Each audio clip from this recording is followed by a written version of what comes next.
नमस्कार दोस्तों, जैसे कि हमने पार्ट 2 में देखा था कि श्री कृष्ण शिष्य कहते हैं कि माधव अन्य दो योद्धाओं में भी इतना साहस है क्या।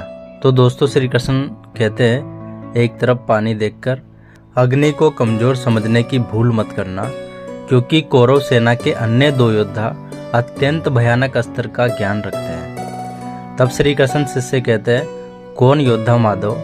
तब श्री कृष्ण कहते हैं सूर्य के समान तेजस्वी, पानी के समान शक्तिशाली, जिसने अपनी दिग्विजय यात्रा में संपूर्ण भारत में अपना परचम लहरा दिया। हम बात कर रहे हैं दिव्य कवच कुंडलधारी परशुराम शिष्य सूर्य पुत्र अंगराज करण की। तो वे कहते हैं कि हे माधव, कौरव सेना का आखिरी शक्तिशाली योद्धा कौन है।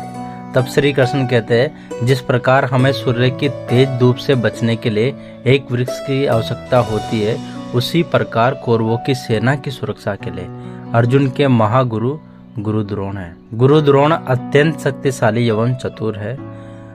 वह अपनी चतुर रणनीति से किसी भी अखंड सेना का सर्वनाश कर सकते हैं। तो वह शिष्य कहते हैं परंतु माधव, क्या वह वीर योद्धा हमारे समक्ष भी युद्ध में खड़े होंगे।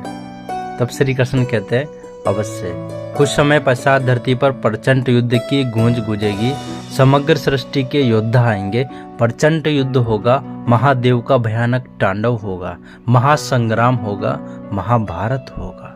तभी यह सुनकर वह शिष्य अपना धनुष उठाते हैं, अतः हस्तिनापुर की ओर एक टंकार छोड़ते हैं, जिसके कारण कौरव अथवा भीष्म कहते हैं कि यह ध्वनि अवश्य उन योद्धाओं की है जिनका पूरा पराक्रम हमें कुरुक्षेत्र में देखने को मिलेगा।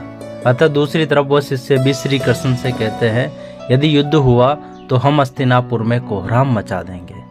तभी कुछ समय पश्चात जब कुरुक्षेत्र में भीष्म कोहराम मचा रहे थे, तभी वह शिष्य भीष्म के समक्ष खड़े हो जाते हैं, अतः अपने हाथ से ब्रह्मास्त्र का आह्वान देते हैं। अतः तीनों अपने ब्रह्मास्त्र को भीष्म की ओर छोड़ देते हैं। अतः वहां बर्बरीक का आगमन होता है और वह 3 अमोघ अस्त्र उन 3 ब्रह्मास्त्र पर छोड़ते हैं। यह देखकर श्री कृष्ण भी भयभीत हो जाते हैं। तो क्या होगा युद्ध का परिणाम, आगे की स्टोरी जानने के लिए हमारे चैनल को सब्सक्राइब करें। और आपके हिसाब से कौन हो सकता है श्री कृष्ण के वो 3 शिष्य, लाइक कमेंट करके जरूर बताएं। और बेल आइकन को दबाना ना भूलें, ताकि इसका अगला भाग जैसे ही आएगा तो उसका नोटिफिकेशन आपको सबसे पहले मिल सके। Thank you so much.